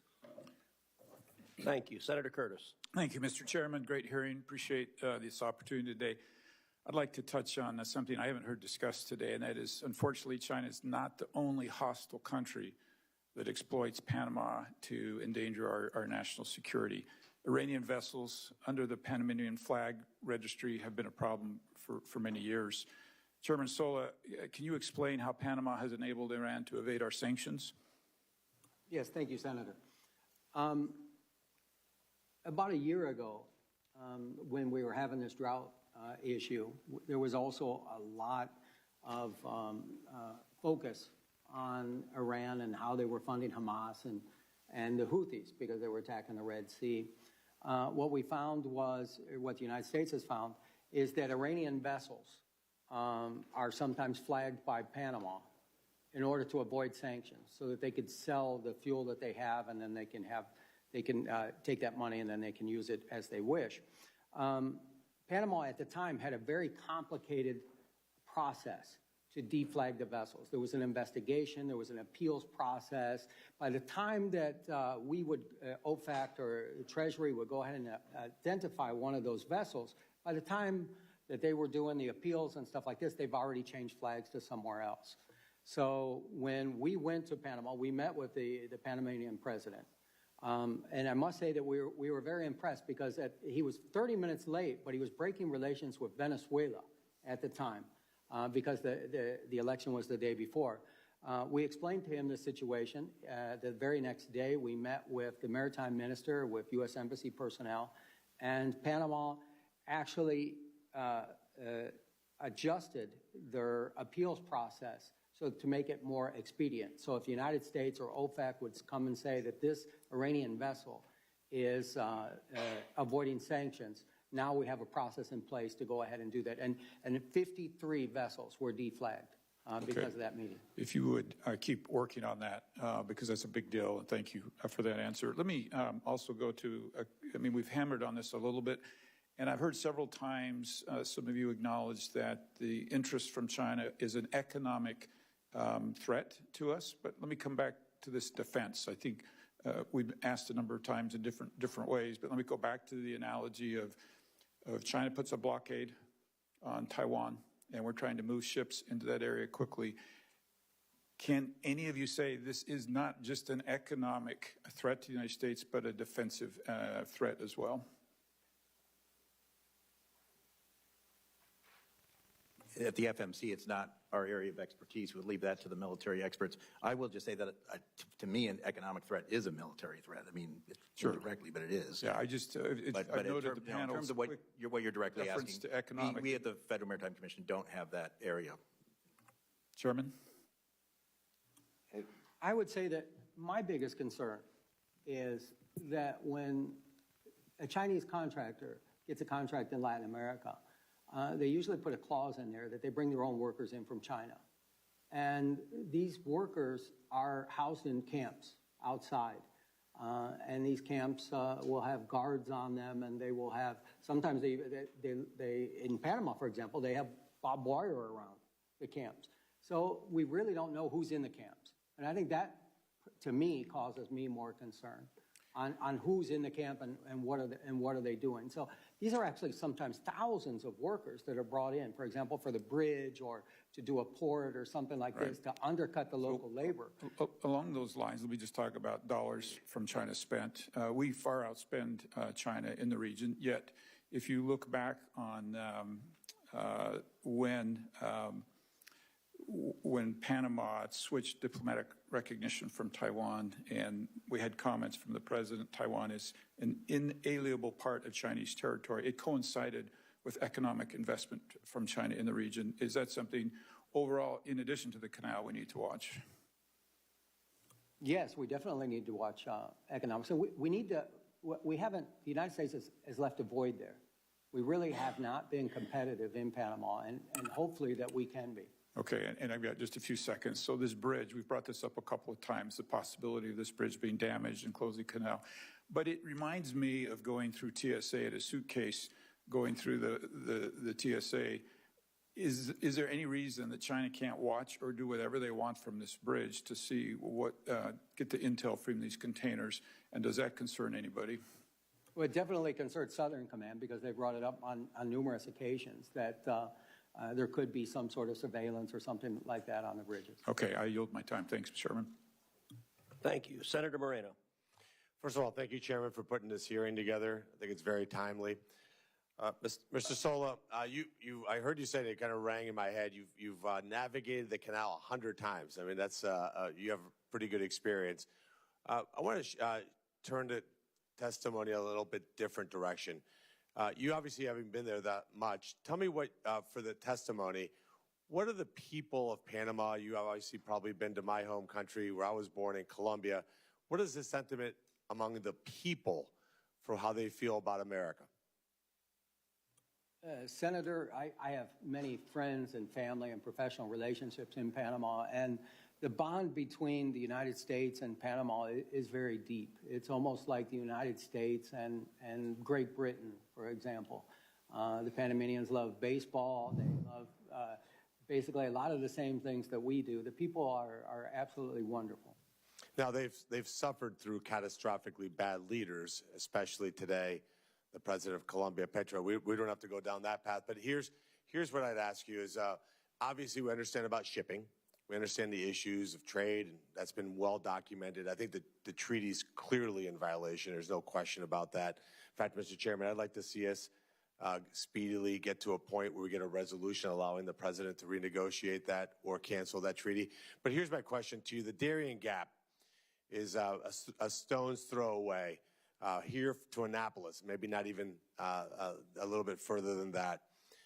It used to be this insurmountable piece of geography that separated Colombia from Panama, but it's now used as a massive human and drug trafficking operation. The presence of multinational gangs, multinational criminal organizations in that area, primarily, I will suggest, funded by the Chinese. You don't have to comment on that. But what is the impact of these transnational gangs, this increase in human and drug trafficking doing to maritime activity along the canal?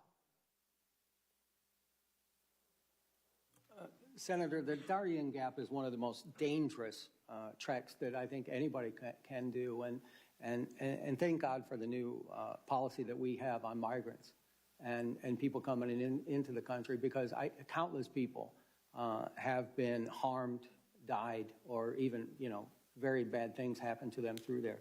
On transnational gangs, I mean, anytime that there's money in a black market, they're going to go ahead and they're going to fill that void. So hopefully, as I understand, the Darien Gap is not being utilized very much right now because people are coming to the United States and now cannot come in. Right, but the point is, like, what is the impact on maritime activity there? In other words, security, Mr. Kramick, has got to be an issue for your members.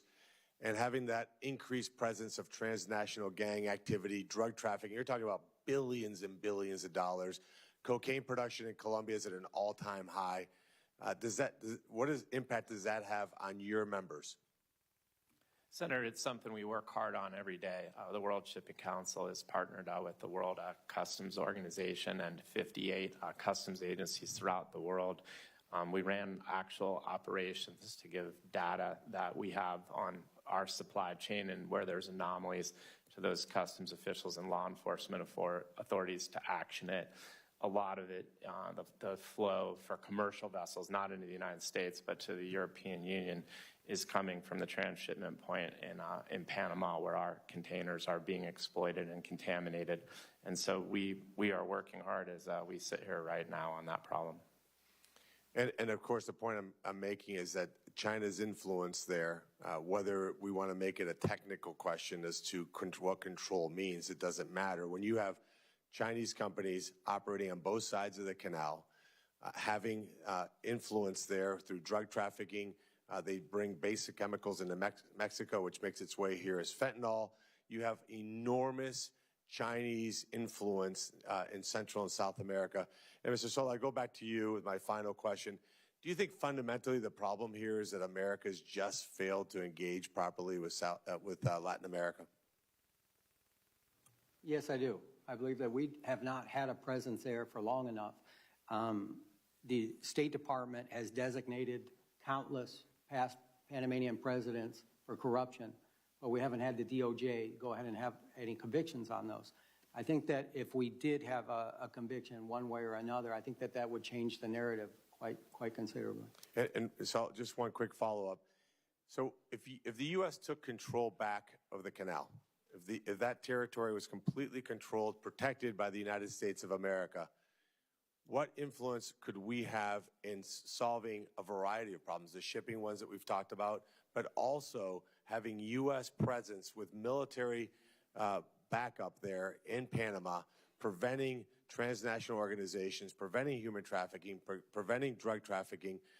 Wouldn't that be celebrated among the free world as something that would be absolutely a net, huge positive to that area? Well, I can say this, that is probably one of the top contraband areas in the world just because of its geographical location and the amount of containers that they move. So I think any